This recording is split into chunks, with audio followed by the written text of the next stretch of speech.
Hello guys and girls, Stephen Palmer here from Michael Campbell Golf Academy. A little video I put together which is just some basic advice on a custom fitting.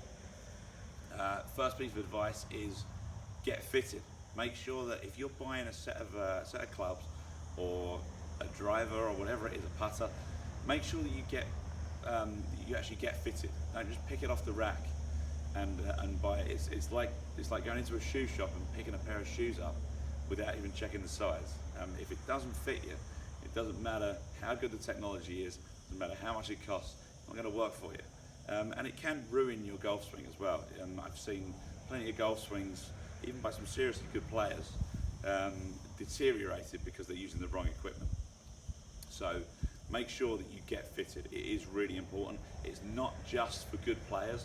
In fact, it's more important for less skilled players, because good players tend to be able to make their equipment work somehow, whereas players who are not skilled in changing their launch conditions or their impact conditions are not going to be able to make up for their equipment not fitting them. So make sure that you get fitted.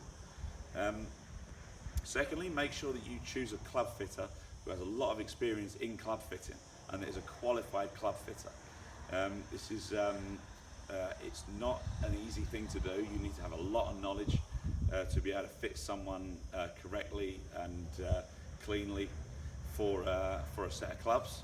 So make sure that your club fitter specialises in custom fitting and he's not just somebody who's bought a fitting cart on eBay somewhere.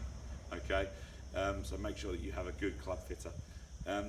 Also, leading on from that, make sure that your club fitter uses a launch monitor. You need to be able to see the numbers to prove that whatever you may be doing, whether you're changing the loft or changing the shaft or changing the grip or whatever it is having a positive effect on your ball flight in terms of optimum distance, optimum control and optimum consistency. You have to be able to see that on a launch monitor to really be able to fine tune your results. Okay, make sure that your club fitter takes your goals into account. So just going ahead and fitting to your stature or to your swing is not always the best thing to do. For example, I touched on it in a previous video. Let's say, for example, that you are working with your coach on hitting the ball slightly more up with your driver.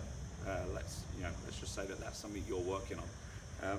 You would want to, if you're really trying to increase your angle of attack, that is going to make your ball fly higher. So you might want the equipment that launches maybe slightly lower than you may want it at that exact point in time, which will then encourage you to make the move that you're trying to make. If you're optimized for a swing that you have now that you're working your way out of, then any improvements that you make in your technique might produce a worse ball flight, and it'll make it very, very difficult for you to change your swing, and you'll probably need to be custom fit again. So make sure that your fitter takes your goals into account, and he or she will be able to make sure that you are fitted for the equipment for the swing that you are trying to have, rather than the swing that you currently have that you're trying not to have.